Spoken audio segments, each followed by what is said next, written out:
નમસ્કાર દર્શક મિત્રો, ઇન્ડિયા 24 ન્યૂઝમાં આપ સર્વનું હાર્દિક સ્વાગત છે। આપ જોઈ રહ્યા છો ગુજરાતના અને દેશભરના સમાચાર।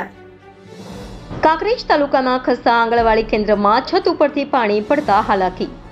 આંગણવાડી છતનું કામ કોન્ટ્રાક્ટર દ્વારા હલકી ગુણવત્તાનું કામ કરેલ હોવાનું પોલ ખુલ્યો। આંગણવાડી કેન્દ્રમાં કર્મચારી સહિત બાળકો મુકાયા મુશ્કેલીમાં। 1 વર્ષ અગાઉ જ બનેલા આંગણવાડીમાં પાણી ટપકતા ઇલેક્ટ્રિક બોર્ડ સહિત સરસામાનને થાય છે નુકસાન। આંગણવાડી કેન્દ્રના કર્મચારી સહિત બાળકો મુકાયા મુશ્કેલીમાં। 1 વર્ષ અગાઉ જ બનેલા મકાનમાંથી પાણી ટપકતા બાળકોને હાલાકી। વરસાદના ભેજના કારણે આંગણવાડીમાં પાણી ટપકતા ઇલેક્ટ્રિક બોર્ડ સહિત સરસામાનને થાય છે નુકસાન। કોન્ટ્રાક્ટર દ્વારા તાત્કાલિક ધોરણે આંગણવાડીની છત રિપેર કરવા કરાઈ માંગ।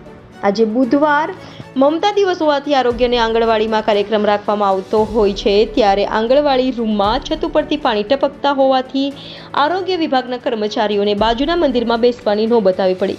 રિપોર્ટર ભગવાન રાયગોર, ઇન્ડિયા 24 ન્યૂઝ, કાંકરેજ।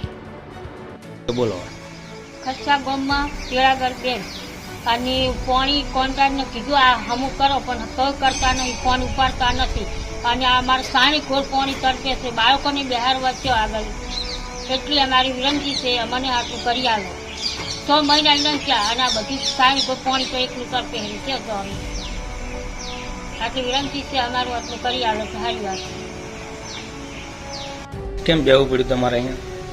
આંગણવાડીમાં પાણી ભરાઈ ગયું છે। અમારે મમતા દિવસ ઉજવવાનો હોય બુધવારે, તેથી ત્યાં બહુ જ પાણી ભરેલું। ત્યાં જગ્યા બધે જ ભીનું થઈ ગયું, કોઈ વસ્તુ ત્યાં રાખાય એવું જ નથી, તેથી અમારે મંદિરમાં આવવું પડ્યું।